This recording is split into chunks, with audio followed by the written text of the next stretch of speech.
maqaa Abbaa, kan Ilmaa, kan Hafuura Qulqulluu Waaqa tokkotti ni amanna. Ameen.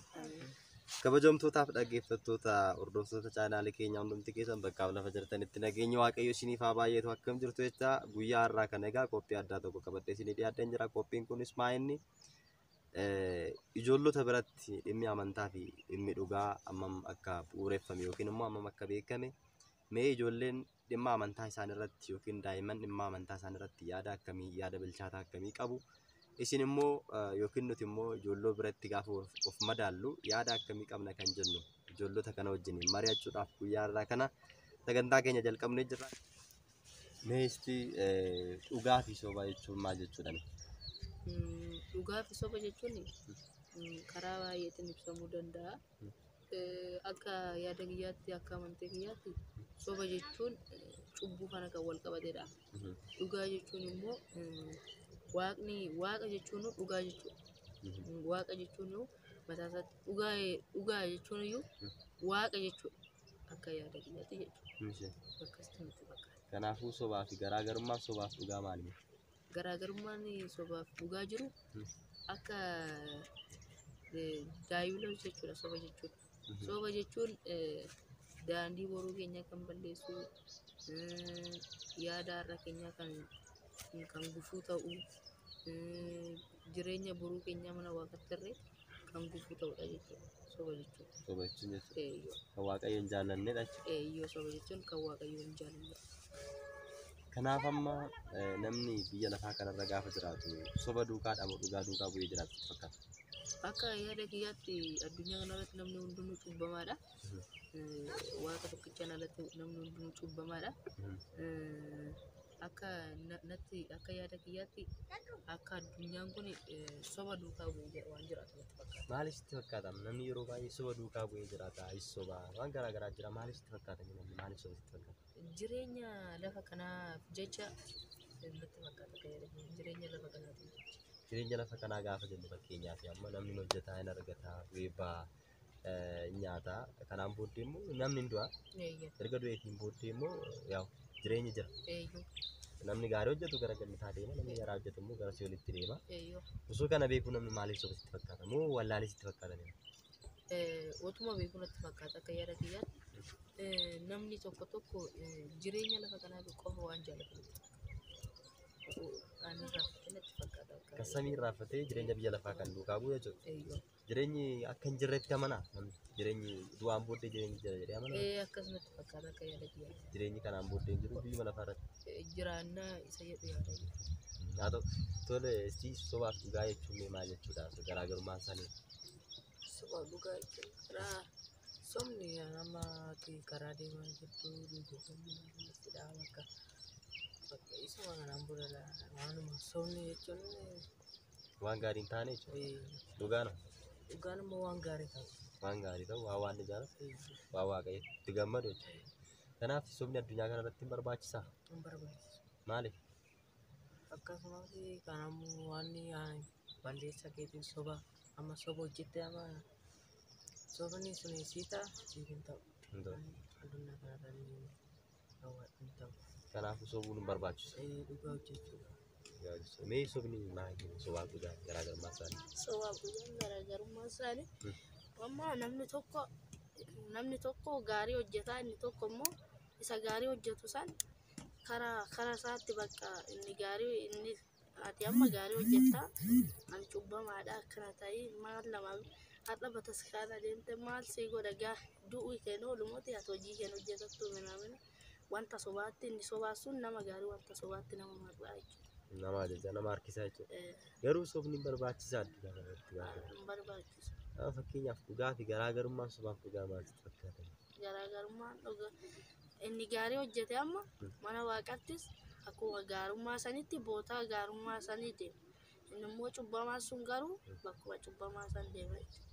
Kanaaf jireenya bara baraa argachuudhaaf dhugaa faana buutuu nama barbaachisaa jechuudha. Dhugaa wajjin ta'uu. Kanaaf amma fakkeenyaaf soba gaafa jennu namni maal faa yoo ta'e soba jettanii maal irraa ka'ee soba jettee yaadda?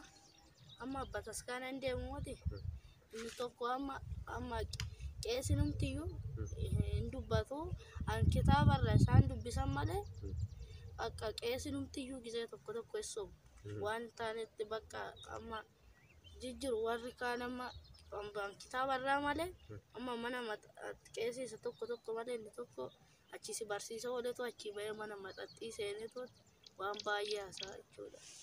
Sobarraa amma qeesii jetteetu ati qeesii duuba amma qeesiin cubbuun hojjetu minaamina jedhuuti qeesinis garuu cubbuu hin hojjeta achi si barsiisa oolee mana maxaxxiin deema akka gisee xiqqoo ishee dhuge wanta biraa sa'uun jammara jechuudha. Kanaaf amma namni nama duukaa bu'uu qaba moo dhugaa duukaa bu'uu qaba itti yaada? Dhugaa duukaa bu'uu qaba jechuudha. Amma fakkeenyaaf qeesiin achitti barsiisaa oolee achi deebi'ee immoo soba yookiin hin dhugaa. Kanaaf amma namni sun jennee amantaa keenya jibbuu qabnaare? Hin jibbinu amantaa keenya hin jibbinu. Bakka nuyi waan isaan kitaabarraa nu barsiisan hin baranna. Bakka sanbatas uffata keenyas miiccannee naxalaa keenya uffannee too hin deemna. Waan isaan nu jedhan hin baranna. Qaalii waaqaa waan nu barsiisan fudhannee gallaa jechuudha. Malee gochoota isaa namaa hojjetan duukaa bu'uu hin qabnu. Hin qabne. Kanadha inni guddaan beekuu qabnu. Kana asirratti maal dabalte? Ani akka yaada kiyyaa akkuma inni jedhe kana cubbuu nama waan ta'eef nama fooniti waan ta'eef cubbuu hojjechuu hin dhiisu. Akka yaada isaattis ani yaanan irratti dabaluufi namni cubbuu hin hojjeta garuu waaqni immoo gara lafaa kanaatti erga nu fayyisuu dhufe booddee sagalee isaa fi fakkeenyaaf amma beetakiristaaniin tawaahidoon seera bulmaataa qaba. Seera bulmaata sanaa hordofuu nama hordofuu osoo hin taane seera mana amantaa jechuuf yookiin immoo macaafni qulqulluun dabarsu hordofnee isa duukaa bu'uu qabna. Baay'ee gaariidha. Kanaafiyyuu isinis kanaan dura sobdamitti ta'a. Yoo sobdamitti ta'e kan darbe irraa maal barattanii gara fuulduraatti immoo maal yaadda waa'ee sobaa irratti? Sobuun akkuma waan jedhee namni jireenya kanarratti gaarii hojjete mana waaqayyoo irrattis gaarii isa eeggata jedhe. Namni immoo jireenya kanarratti hamaa hojjete lafa kanarratti hamaa hojjete mana waaqayyoottis wanta hamaatu fayyada jechuudha. Kanaaf kanarratti namni irra caalaa addunyaa kana jaallatee fi namni addunyaa kana jibbee garaagarummaa hedduu qabaa jedhee yaada. Kanaafuu waan kanaan dura sobaa turte irraati amma baratteetti kanaan dura. Wanta hedduudha fakkeenyaaf amma waaqayyoo erga namni jaallate booda seexanni karaa adda addaatiin nama qoruu dandeessi. Waaqni immoo karaa seexanattis ta'e karaa adda addaatiin nama barsiisuu danda'a jechuudha. Kanaafuu wantoota yeroo kaan akkuma nama ta'ee kanatti wanta hedduu sobee hin beeka. Wanta sobee keessaa miidhaa malee faayidaa nagaa. Kanaafiyyuu isaaf immoo gaabbii galuu hin barbaachisu. Hin barbaachisu. Gaabbii jechuun maal jechuudha? Gaabbii galuu jechuun daandii irraa dhugaa irraa jallatan sanatti deebi'uu jechuudha.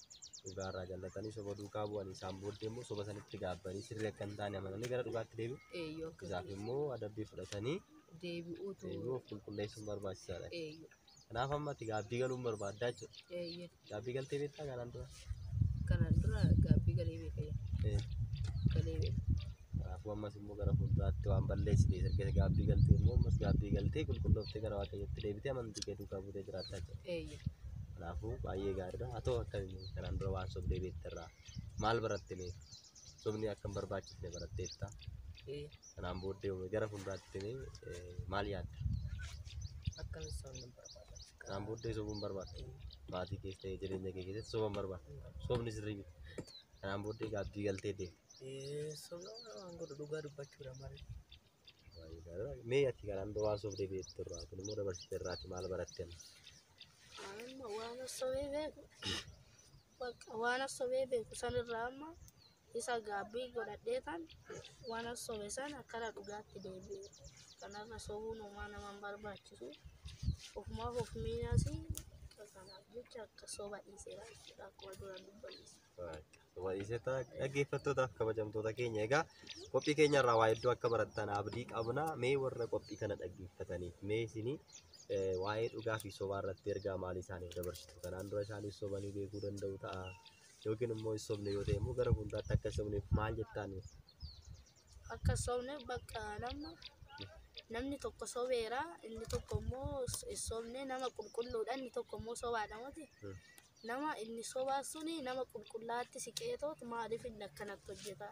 Kanaafuu akkana taa'uuti jedhee namni immoo namarraa barata sila ta'eefu kanaafuu bakka soba dhiisnee soba hundi keenya iyyuu sabni kun hunduu soba dhiisnee bakka dhugaatti deemuu qabnaan jiru. Baay'ee gaariidha. Mee warra qophii kana dhaggeeffatanii fi waa'ee sobaaf dhugaa irratti mee kam dhugaa akka bu'u qaban ergaa dabarsitaa? Akka yaada kiyyaatti dhugaa bu'aa akka bu'an hin dabarsa. Jireenya lafa kanaas yaadachaati. Jireenya lafa kanaa qofa otoo hin ta'in jireenya samiis yaadachaa isa samiirraas tolfachaa isa asis jiraachaa wanta lamaan danda'ama jechuudha. Mee ergaa maal dabarsitaa waa'ee sobaaf dhugaa irratti warra dhaggeeffachaa jiran kanaaf? Warra dhaggeeffachaa jiraniif waan Ergaan itti dabarsitu fakkeenyaa fi sobni akka hin barbaachifne dubbanne irraa kam duukaa bu'aa jettan? dhugaa duukaa bu'an jedhan. Dhugaa duukaa bu'anii akka jiraatan. Tole guddaa si galateeffannaa galatoomaa yeroo keessan aarsaa gootanii haasaan faana taasistanii fi dhaggeeffattootaaf kabajamtoota keenya egaa qophii keenya guyyaa irraa xumurree jirra. Qophii yeroo biraatiin immoo hanga walitti deebinutti nagaan turaa isiniin jenna. Wasbaatil Egzaabeer.